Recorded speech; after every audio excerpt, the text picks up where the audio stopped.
Spoštovane novinarke, spoštovani novinari in ostali prisotni, en prisrčen pozdrav tudi v mojem imenu. Moram povedati, da biti minister v vladi dr. Roberta Goloba je bila zame izjemna čast. Doživel sem ogromno nepozabnih trenutkov, tudi tukaj med vami. In predvsem pa je najlepše takrat, ko začutiš in seveda slišiš, da s svojim delom pripomoreš k temu, da je Slovenija boljša, varnejša, uspešnejša država. Država, v kateri je lepše in seveda boljše živeti.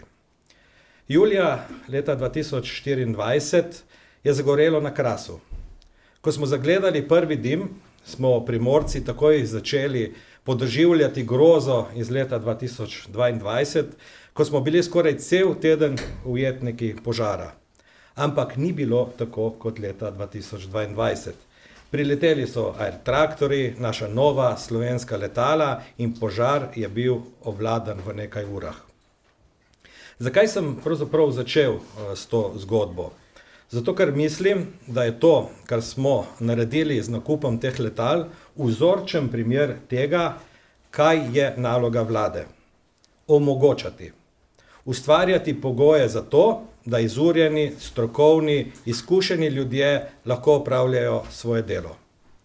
In podobno sem razmišljal ob naših regijskih obiskih.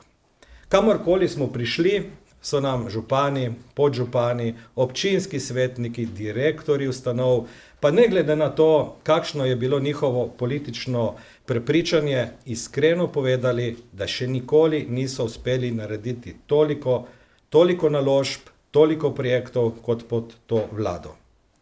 In ko greš na teren, ko greš med ljudi, se izkaže, da je politično prerekanje eno, drugo pa je realnost. In v realnosti je pomembno, da vsak oddela svoje. Vsi ministri te vlade smo razmišljali predvsem o tem, kaj ljudje potrebujejo. Kaj moramo oddelati za to, da bo obnovljena cesta, da bo dokončan most, da se bodo odpirale nova tovarna, da bo dovolj učiteljev, medicinskih sester, da bojo višje pokojnine, da bodo višje in plače. In oddelali smo tudi za cilje, ki niso tako vidni, niti ne prinašajo toliko političnih točk v priljubljenosti, ampak so pomembni za našo prihodnost. Dvig sredstev za raziskave in razvoj, ki ga je izvedla ta vlada, bo učinkoval še desetletja. In iz tega denarja bodo rasli naši prihodnji vrhunski znanstveniki, naša prihodnja tehnološka podjetja. Pred nekaj meseci sem bil v Gorici, v Italiji, kjer je novogoriška univerza, slovenska univerza, obnovila stavbo sredi mesta in jo spremenila v študentski dom. Tam so zdaj nastanjeni študenti iz celega sveta. In to je tisto, kar potrebujemo. Naložbe v našo samozavest. In spet je tu vloga vlade, da podpira to drznost in to ambicioznost. In tudi božičnica je bila politična tema. Argumenti za in proti so bili pogosto zelo abstraktni. Vsi smo dosti filozofirali in vsi smo nekako pozabili na človeka, na državljana, na delavca, ki je, in to velja za marsikoga, prvič v življenju dobil božičnico. Mogoče komu v prvi vrsti niti ni bilo za tistih 600-700 evrov, ampak za občutek, da je cenjen. Da ga družba vidi, da spoštuje njegovo delo. In jaz nikoli nisem maral govoriti ali slišati, vlada je dala. Saj v resnici imajo prav tisti, ki pravijo, da vlada ne da, da samo razporeja denar davkoplačevalcev. Ampak bistvo dobre, odgovorne vlade je, da sredstva, ki so vedno omejena, razporeja s pogledom in razumevanjem do vseh ljudi v tej državi. Ne samo do tistih, ki so najbolj glasni in lahko celo izsilijo ali si kupijo kakšno uslugo, ampak do vseh ljudi. In njim je težko poslušati kritik, sploh ne. Vedno sem šel z veseljem tudi do podjetnikov, do obrtnikov, do gospodarstvenikov, tudi ko so imeli povedati marsikaj zoprnega. Tudi nisem človek, da bi trdil, da smo bili vsi perfektni, da nismo delali napak. Ampak vedno smo poslušali in smo se prilagodili. Obljubili smo dialog in smo ga izpeljali. Tudi ko je bilo težko. Najprej seveda dialog znotraj koalicije, kjer smo znali ohraniti razlike, ker razlike so dragocene. Ampak najti dogovor. Nato s socialnimi partnerji, stroko, s civilno družbo in seveda z državljani. Nas nikoli ni bilo strah referendumov. In tudi zato so nam kdaj posmehljivo rekli, da smo si premisleni. Meni se ta posmeh zdi majhna cena. Če popraviš smer, popraviš rešitve, ker poslušaš ljudi, ker upoštevaš njihove pomisleke in potrebe, potem to ni neodločnost. To je odgovornost in spoštovanje državljanov in do naše države. In za konec, če smo kdaj spremenili smer ali traso, pa se nikoli nismo odrekli našim vrednotam in našim ciljem. In čeprav v drugačni vlogi, še vedno zelo odgovorni in zelo častni, bomo tem ciljem zagotovo ostali zvesti še naprej. Iskrena hvala za vaše tvorno sodelovanje. Veliko čast in veselje mi je bilo biti govorec Vlade Republike Slovenije. Veliko čast mi je bilo biti minister in seveda iskrena hvaležnost v mojem imenu in v imenu vseh ministric in ministrom, da nam je predsednik Vlade Republike Slovenije dal to možnost in priložnost. Zdaj bi pa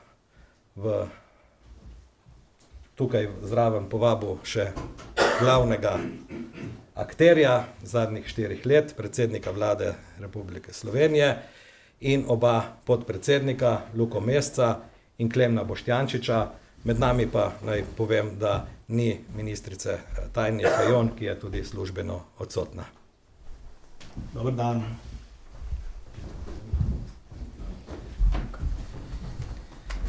Evo, in prvi prevzema besedo najmlajši podpredsednik Luka Mesec. Izvoli. Okay. Najlepša hvala in dober dan. Danes, kot veste, je bila sklepna seja vlade in ob sklepu je vredno povleči črto, kje smo po 4 letih. Zdaj, ne glede na kritike, ki so na vlado letele po 4 letih, lahko s treznim očesom na koncu tega obdobja pogledamo na Slovenijo in z veliko samozavestjo rečemo, da je Slovenija v bistveno boljši kondiciji, kot smo jo prevzeli. Mislim, da ni pretirana trditev, da je naša vlada dokazala, da lahko gospodarski razvoj in blaginja hodita z roko v roki. Temu pritrjujejo konec koncev številni mednarodni indeksi, pa če jih nekaj naštejem. Indeks človekovega razvoja, po tem indeksu smo 8. v Evropski uniji. Po indeksu sreče smo 10. v Evropski uniji. Po indeksu družbenega napredka smo za 3 mesta napredovali in smo 10. v Evropski uniji. Po zadovoljstvu z življenjem smo 2. v Evropski uniji, pred nami je samo Danska. Po stopni revščine med otrok smo najboljši na svetu, imamo najmanjšo. Po indeksu miru smo 9. na svetu, to pomeni varna država, in po indeksu kakovosti otroštva smo 8. na lestvici UNICEF-a. Mislim, da te številke praktično povsod se uvrščamo med 10 držav na svetu. Same po sebi govorijo, da je Slovenija zelo dobro stoječa država z zelo visoko blaginjo in zelo visoko kakovostjo življenja. To blaginjo smo v našem mandatu tudi bistveno izboljševali. Če pogledamo, kako so rasle plače in pokojnine, so podatki prav tako zgovorni. Naša politika je bila usmerjena v rast plač. Ključni vzvod za to je bila minimalna plača, ki smo jo povečali iz 1074 evrov leta 2022 na 1481 evrov bruto letos. To pomeni 407 evrska rast. Zdaj, kakšen kritik bi rekel, da smo povečevali samo minimalno plačo, ampak če pogledamo povprečno plačo, bomo ugotovili, da se je ta povečevala še hitreje od minimalne. Če se je minimalna povečevala za 407 evrov, v mandatu bruto se je povprečna plača za 580 evrov. Iz 2024 evrov leta 2022 na 2606 evrov letos. In po rasti povprečne plače, po znesku povprečne plače smo prehiteli celo Južno Evropo, smo pred Italijo, Španijo in Portugalsko. To je zelo pomenljivo, kje Slovenija danes v Evropi kotira. V podobnih gabaritih so se povečevale tudi pokojnine, če omenim samo en podatek. Povprečna pokojnina, ki jo upokojenec prejme za izpolnjena oba pogoja, se pravi starostni in pa 40 let dela, se je povečala za 250 evrov neto iz 977 na 1227. Kljub temu gospodarski kazalci stojijo in so solidni. Gospodarska rast v prvem četrtletju letos je v Sloveniji višja od povprečja v Evropskem monetarnem območju in v EU 3,1%. Po AIPES-u so podjetja lani beležila rekordne dobičke 7,3 milijard, kar je za 13% bolje kot leto prej. In v nasprotju s tem, kar govorijo kritiki, da se povečujejo dobički samo v zavarovalništvu, financah, bančništvu in farmaciji, se je po AIPES-u najbolj povišal neto čisti dobiček mikropodjetij in sicer kar za 51% lani. Zaposlenost je bila cel mandat najboljša v zgodovini Slovenije in je tudi danes zelo solidna. Brezposelnost je 43 tisoč v letošnjem letu, kar je recimo trikrat manj, kot je bila leta 2012, ko sem se sam odločil za vstop v politiko. Takrat je bilo brezposelnih 125 tisoč in govorilo se je, da je naravna stopnja brezposelnosti v Sloveniji 60 tisoč.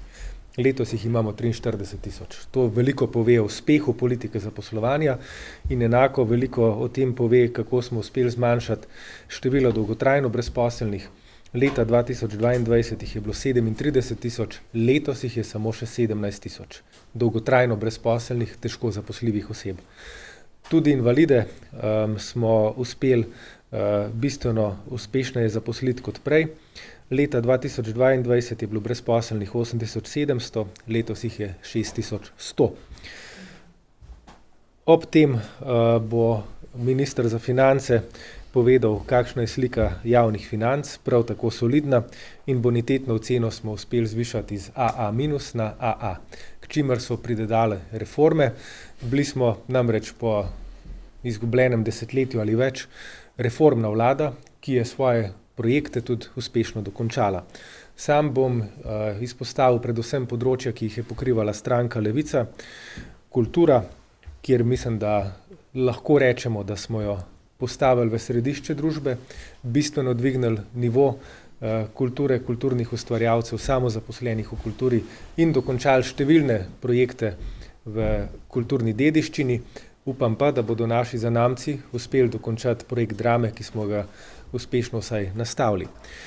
Pokojninska reforma bo obstala. Včeraj je kandidat za ministra za delo in gospodarstvo na hearingu sam pohvalil kot dober dosežek vlade. Torej pričakujem, da bo tako, kot je začrtan pokojninski sistem do leta 2045 tudi obstal. Glede dolgotrajne oskrbe smo poslušali številne kritike v predvolilni kampanji, ampak včeraj na hearingu je gospa Ribič, kandidatka za ministrstvo za demografijo, kamor bo umeščena tudi dolgotrajna oskrba, v bistvu povedala, da nobenih resnih sprememb na tem področju ne načrtuje, torej bo tudi ta reforma obstala. In na stanovanjskem področju smo uspeli vzpostaviti sistem, ki je zmožen zgraditi v današnji situaciji že skoraj 2000 javnih najemnih stanovanj vsako leto, toliko bo leto šlo projektov v gradnjo. In tudi bodoči vladi priporočam, da tega sistema ne spreminja, ker če je resna z enim od svojih ciljev, to je demografska politika, je stanovanjska politika, se pravi zmožnost, da si mladi najdejo dostopen dom, njen temelj. Na tej točki bi se ob izteku rad zahvalil predsedniku, podpredsednikoma, vsem ministrom in neštetim sodelavcem v vladi ki so nam vseh teh 4 letih pomagali in omogočili, da smo te projekte nastavili, izpogajali in uspešno dokončali. Hvala lepa. Hvala. Besedo prevzema kolega Boštjančič. Izvoli, Klemen. Hvala, Matej. Torej, Slovenijo zapuščamo z javnimi financami, ki so stabilne in pripravljene na prihodne izzive. V času tega mandata smo se soočili z vrsto kriz. Z najvišjo inflacijo v zgodovini evroobmočja, z energetsko krizo, največjo naravno nesrečo v zgodovini naše države, vrsto geopolitičnimi negotovostmi, ki so vse to imeli negativne posledice na javne finance. Kljub vsem tem krizam smo uspeli ohraniti fiskalno stabilnost države. Ne samo, da smo ohranili fiskalno stabilnost, tudi prav vse mednarodne organizacije nam to priznavajo, od bonitetnih agencij, kjer so čisto vse v zadnjih 18 mesecih izboljšale bonitetno oceno Slovenije, pa tudi vse druge relevantne mednarodne organizacije. Torej, Slovenija ostaja država z dobrim dostopom do financiranja in visoko stopnjo kredibilnosti na mednarodnih trgih. Vesel sem, da navkljub temu, da je bilo predvsem v predvolilnem času ves čas neprestano strani takratne opozicije ponavljanje informacij o menda katastrofičnem stanju javnih financ, čemer so tudi nekateri mediji zvesto sledili. Sem vesel, da vsaj zdaj v zadnjih tednih se vendarle stvari tudi v medijih malo bolj izkristalizirajo, tudi če ste poslušali predstavitev novega prihajajočega ministra za finance, kako je on opisal trenutno javno finančno situacijo in je jasno povedal, da je daleč od tega, da je katastrofična. Seveda pa izzivi so in od tega tudi jaz nisem nikoli bežal in nikoli nisem tega zanikal. Poleg tega, da smo obdržali stabilne javne finance, smo v zadnjih letih zelo intenzivno delali tudi na mednarodni prepoznavnosti. Slovenija je danes precej bolj vidna in slišana, ne samo v evropskih, ampak tudi širše finančnih krogih. Aktivno smo sodelovali pri oblikovanju novih evropskih fiskalnih pravil, pri razpravah o konkurenčnosti evropskega gospodarstva in pri razvoju kapitalskih trgov v Evropi. In pokazali smo, da tudi kot majhna država imamo lahko zelo glasno in pomembno besedo na mednarodnem področju.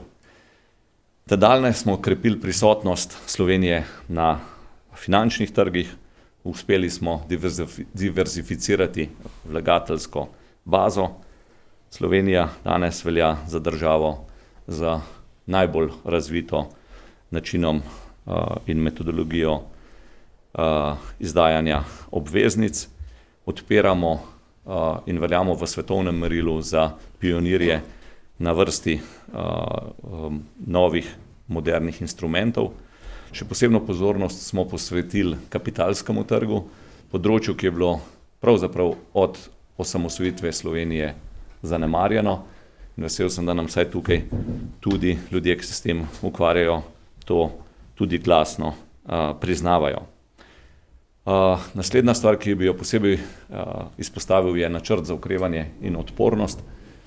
Osebno sem že od vsega začetka velik podpornik tega načrta, tako imenovanega principa korenčka in palice, ker evropske države sredstva dobijo samo ob pogoju, da izpolnijo vnaprej napovedane reforme in da hkrati seveda tudi izpeljejo projekte, ki so jih napovedali. Slovenija je danes ena od najuspešnejših držav glede črpanja teh sredstev in še posebej v zadnjih tednih, tudi po volitvah, smo se zelo trudili, da naredimo vse, da bo Slovenija do 31. avgusta počrpala prav vsa sredstva, predvsem pa govorim o seveda nepovratnih sredstvih, ki so na voljo. Za konec. Največji dosežek tega mandata ni sprejetje enega zakona ali ene posamezne odločitve, ampak predvsem to, da smo v tem času večjih zaporednih kriz uspeli ohraniti stabilne javne finance in predvsem zaupanje v državo. Slovenijo tako predajamo v dobrem stanju za visoko mednarodno kredibilnostjo in trdnimi temelji za prihodnji razvoj. Še eno stvar bi za konec povedal, da sem predvsem ponosen na to, da smo se lotili stvari, ki jih oportunistična politika da zadnjih 15 ali 20 let ni želela delati. Ali smo bili povsod uspešni? Ne, nismo. Ali so ostale stvari, ki jih je še potrebno izvesti? Da, absolutno. Ali smo se kakšnih projektov ločili napačno ali prepozno? Da. Ampak v eni stvari se pa absolutno verjamem, da nismo izneverili. To je v tem, da smo se ves čas trudili in poskušali delati v dobro državljanov Republike Slovenije in to, da normaliziramo stanje v naših državi. Verjamem, da je marsikdo že pozabil, kako je bilo v tej državi pred 5 leti in upam, da se tega ne bo potrebno spomniti v naslednjih mesecih in letih. Hvala lepa. Hvala, Klemen. Torej, kakšen je bil trud celotne ministrske ekipe, dosežki te vlade, pa bo zaključno besedo imel naš predsednik vlade, dr. Robert Golob. Izvoli. Spoštovani, Slovenija je danes v dobri kondiciji zato, ker se pred krizami nismo nikoli umaknili, ampak smo z njimi upravljali. Ker smo začitili ljudi in podjetja, ker smo vlagali v znanje, znanost, infrastrukturo, zdravstvo, razvoj in odpornost. In ker smo tudi v najtežjih trenutkih verjeli, da država ne sme samo gasiti požarov, ampak mora ves čas graditi prihodnost. Za trenutek ne bi želel govoriti samo kot predsednik vlade, ampak kot človek. Človek, ki ima to državo rad. Zato ne želim govoriti o številkah, o tem je bilo že dosti povedano, zato ker država niso samo številke in kazalniki, država smo predvsem ljudje.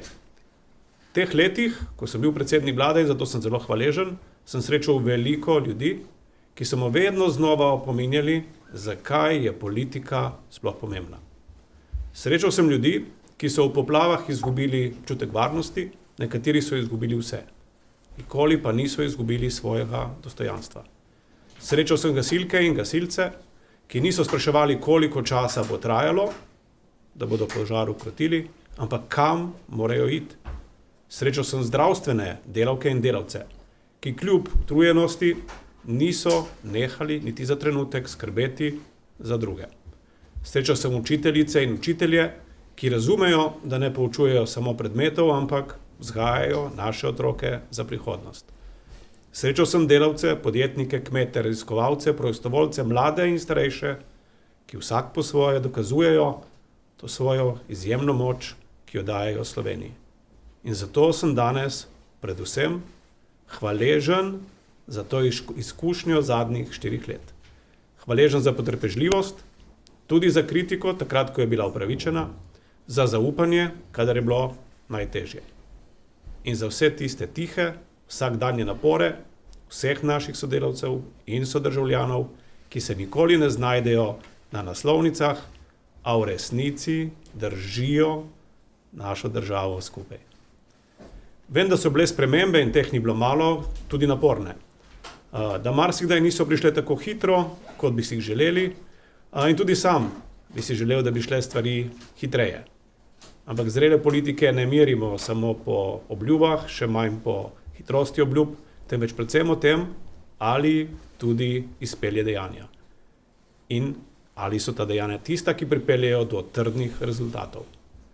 Zato ena velika hvala vsem pripadnicam in pripadnikom civilne zaščite, gasilkam, gasilcem, policiji, vojski, zdravstvenim delavkam in delavcem, socialnim službam, županjam in županom, občinam, gospodarstvu, sindikatom, nevladnim organizacijam, kmetom, vzgojiteljem, kulturnikom, športnikom in prostovoljcem. V času kriz in tudi med krizami se je pokazalo, da je moč Slovenije predvsem v ljudeh. Tudi institucije so pomembne, ampak ljudje so tisti, ki naredijo dejansko razliko.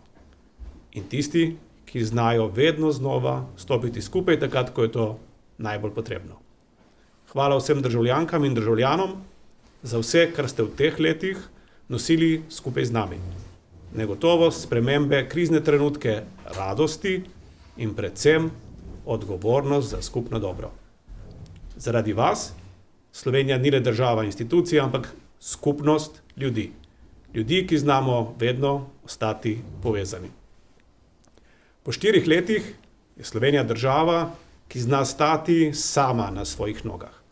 Tukaj živijo dobri ljudje, imamo odlično znanje, močno skupnost in predvsem jasno prihodnost. Slovenija je v tem negotovem svetu ohranila stabilnost in je varna država. To je največ, kar lahko odgovorna politika zapusti kot svojo dediščino. Srečno Slovenija! Hvala, predsednik, spoštovani novinarke in novinarji. Izvolite vprašanja. Dober dan, Anže Božič, Pop TV. Jaz bi imel 3 vprašanja za vas, gospod Golob. Eno se tudi mogoče na gospoda Mesca navezuje deloma, pa eno za vas, gospod Boštjančič. Prvo, če začnem, gospod Golob, zdaj ministri Janševe naslednje vlade bodo potrjeni jutri, očitno večina v parlamentu je. Vi ste včeraj sodelovali na odboru za zunanje zadeve, ste tam debatirali o bodočem zunanjem ministru, zanima pa vaša kompletna ocena bodoče ministerske ekipe in pa mogoče največje prelomnice, ki jih pričakujete glede na oddelan mandat. Drugo me zanima, tudi v parlamentu se je razvila precej ostra polemika ob teh soočenjih oziroma ministerskih zaslišanjih in je Stevanović zapisal eno precej ostro besedo na račun vaših poslank v smislu, da se določene poslanke Svobode obnašajo kot tako pocesniško, da bo to še veselje. Prosim za en komentar tudi tega. In pa zanima me tudi točka glede tožbe proti Južni Afriki, kjer se je zdaj izkazalo, kar so kolegi pridobili po informacijah javnega značaja, da ste vi najprej bili za, potem pa proti, zakaj ta preobrat. To je tudi vprašanje gospod Mesec za Levico. Za gospoda Boštjančiča pa kaj pričakujete danes od ocene Evropske komisije? Vi ste verjetno že v tem malo obveščeni glede presežnega primanjkljaja, prosim. Hvala, predsednik. Kar se tiče ocene bodoče vlade, jutri je glasovanje o njej in bom imel tudi svojo predstavitev. V teh dneh smo slišali od kandidatov marsikaj. Jaz si zelo želim, da bojo kandidati se držali svojih besed. Sam sem bil prisoten na odboru za zunanjo politiko, kjer sem tudi član in pričakujem od novega ministra, da bo svojo načelnost in kredibilnost, ki jo je včeraj tudi predstavil in zagovarjal, predvsem kredibilnost na področju spoštovanja mednarodnega prava in človekovih pravic uveljavil tudi v novi vladi. Sem napovedal že včeraj, da verjetno ne bo imel lahkega dela, pa vendar verjamem, da bo znal upravljati svoje naloge na ustrezen način, kot je bil tudi včeraj predstavljen. Glede vulgarnosti posameznih poslancev in poslank ne bom jih komentiral, napovem pa že sedaj, da bodo najverjetneje tisti, ki se počutijo prizadeti zaradi teh vulgarnosti, sprožili ustrezne postopke in Svoboda jih bo pri tem v celoti podprla. Tak govor si je do zdaj privoščil samo eden in je zato tudi moral odgovarjati na sodišču. In očitno se slabe navade hitro prijemljajo novih poslancev in prav je, da za njih tudi odgovarjajo. Glede tožbe pa vas ne razumem, na kateri točki naj bi se nekdo premislil.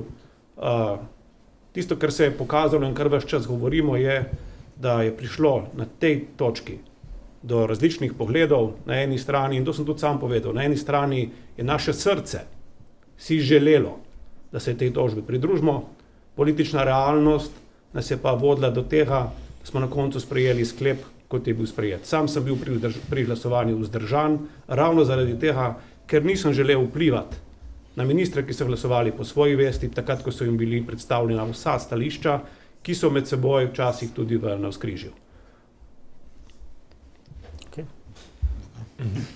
Ja, kar se nas tiče glede tožbe Južnoafriške republike, stranka Levica je bila vedno tukaj zelo jasna.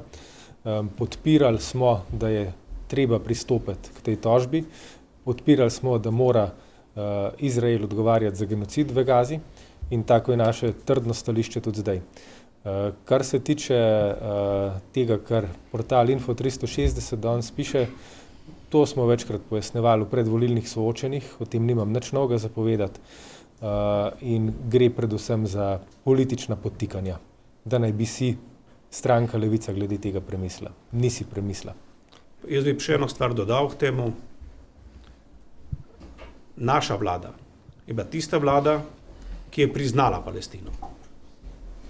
Naša vlada je bila tista vlada, ki je sprejela sankcije ne samo proti Izraelu kot državi, ampak sankcije tudi proti posameznim najbolj odgovornim v izraelski vladi za zločine, ki se dogajajo tako v Gazi kot na Zahodnem bregu.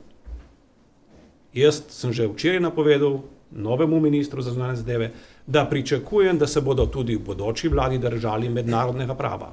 Če se ga bodo, potem nobena od odločitev, ki smo jo sprejeli v naši vladi, ne bo spremenjena. In mislim, da bo takrat se pokazalo, kaj je resnica in kaj so samo prazne besede ali manipulacije, ki se jih pač bodoča vlada je šla, predvsem v predvolilni kampanji, zdaj bo pa čas, da pokažejo svojo pravo barvo.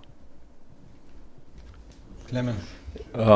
Ja, glede vprašanja presežnega primanjkljaja, na kratko ne pričakujem nič posebnega. Mi smo bili v naši komunikaciji z Evropsko komisijo ves čas transparentno. V rokih smo podajali pojasnila. Tudi po 1. maju sem osebno pisal Evropskemu komisarju in mu seveda pojasnil o ukrepih, ki jih je še ta vlada sprejela za to, da proračun stabilizira v okviru planiranega primanjkljaja in hkrati seveda smo tudi opozorili na ta interventni zakon, ki ima zaenkrat še negotovo prihodnost, da seveda učinki le tega pa niso upoštevani.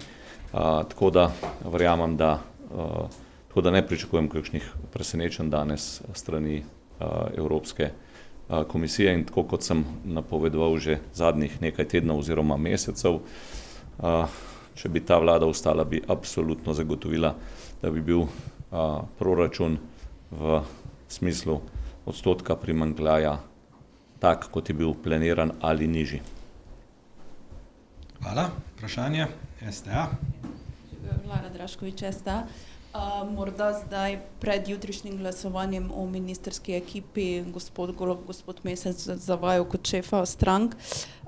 Kakšno podporo napoveduje ta ministerski ekipi? Se je znotraj odhajajoče koalicije že izkazalo, kdo je bil tisti 51. glas pri mandatarju in kaj pričakujeta jutri? Pa morda tudi kako poenoten bo zdaj ta odhajajoči vladni trojček, ko se selite v opozicijo. Danes smo videli ministrov iz SD ni bilo na seji, vajeni stranki imata tudi na nekaterih področjih različna stališča, delimo članstvo v NATO. Torej, kje boste ravnali enotno, kje boste morda vsaka stranka šli nekako bolj svojo pot in pa ali bo vsaka izmed strank se pogovarjala z gospodem Janšo o podpisu partnerstva za razvoj, ki ga je že napovedal, da ga bo ponudil opoziciji. Verjetno bom začel pri tej zadnji. Ne verjamemo v iskrenost takih namer, verjamemo samo v dejanja in dejanja te koalicije se kažejo v sprejetih zakonih. Noben od sprejetih zakonov do zdaj ni tak, da bi ga lahko kakorkoli podpirali in zaradi tega tudi ne verjamemo v iskrenost ponujenega partnerstva. Kar se tiče glasovanj, v Svobodi se ne ukvarjamo s tem, kdo je bil 51, ker smo prepričani, da ni bil nihče iz Svobode. Verjamem, da je v Levici podobno, za vse ostalo boste pa morali vprašati koga drugega. Kar se pa tiče delovanja v državnem zboru, jaz mislim, da je tle treba biti zelo iskren, tudi do volivcev in volivcev. Trenutna koalicija, ki sicer pravi, da ni koalicija, ampak v resnici deluje kot taka, ima zelo stabilno večino skupaj s podporo resnice in verjamem, da bo tako še en čas ostalo in temu primerno se tudi obnašajo. In mi se moramo na to tudi navaditi. Ne moremo pričakovati čudežev, kar pa ne pomeni, da ne bomo na vsako njihovo dejanje, ki bo šlo v škodo Slovenije, ne samo opozarjali, ampak naredili vse, da preprečimo njegovo uveljavitev. Zato že zdaj napovedujem, da bomo zelo aktivni v opoziciji, tako pri vlaganju presoj na Ustavno sodišče, takrat, ko bomo ocenili, da posamezni zakoni ne ustrezajo naši ustavni ureditvi, kot tudi pri preverjanju zakonov, ki posegajo v koristi ljudi, v dobro države na referendumih. To je tisti mehanizem, ki ga kot opozicija imamo na razpolago. Zakaj? Zaradi tega, ker dokler koalicija nenačelna deluje, takrat imaš kot opozicija pač možnosti predvsem v tem, da ljudi nagovarjaš neposredno. In to bomo tudi počeli. Vsak dan, vztrajno in odločno. In ne, to se ne zaključi z izvolitvijo vlade, ampak se z izvolitvijo nove vlade šele začne. Luka? Ja, šaljivca, ki je oddal 51. glas za Janeza Janšo kot mandatarja v naših vrstah, kot je že predsednik povedal, ne boste našli. Kar se tiče pristopa k tako imenovanemu partnerstvu za razvoj, imamo osrednjo težavo, da z bodočo koalicijo v temelju ne strinjamo glede smeri razvoja in tega, kaj razvoj sploh pomeni. Mi smo kot vlada pokazali, da lahko socialna država in gospodarski razvoj hodita z roko v roki, da lahko hkrati dograjujemo socialno državo z dolgotrajno oskrbo, stanovanjsko politiko, reformiramo pokojninski sistem in tako naprej, in hkrati se gospodarstvo razvija. To je razvoj, v katerega mi verjamemo. Razvoj, v katerega verjame prihodna koalicija, je precej drugačen. Prepuščanje javnega zdravstva zasebnikom. Prepuščanje stanovanj tistim, ki jih oddajo preko Airbnb-a. Ukinjanje oziroma izrivanje sindikatov iz socialnega dialoga. To so, komentiram, samo prve poteze te vlade. In v tak razvoj mi ne verjamemo. To je razkroj socialne države, kot jo poznamo. In pri tem na noben način ne morejo računati na našo podporo. Obratno, jaz trdno verjamem, in to je odgovor na tretji del vašega vprašanja, da v opoziciji med tremi strankami kljub naši različnosti obstaja velika usklajenost na ravni vrednot, kar smo pokazali tudi kot vlada, se pravi strinjanje o tem, kaj je dobro in kaj je slabo, in verjamem, da bomo na ravni vrednot, obrambe socialne države, obrambe javnega zdravstva, obrambe demokratičnih načel in standardov delovali kot opozicija enotno. Hvala. Izvolite. Marko Valadžija, Ena Slovenija.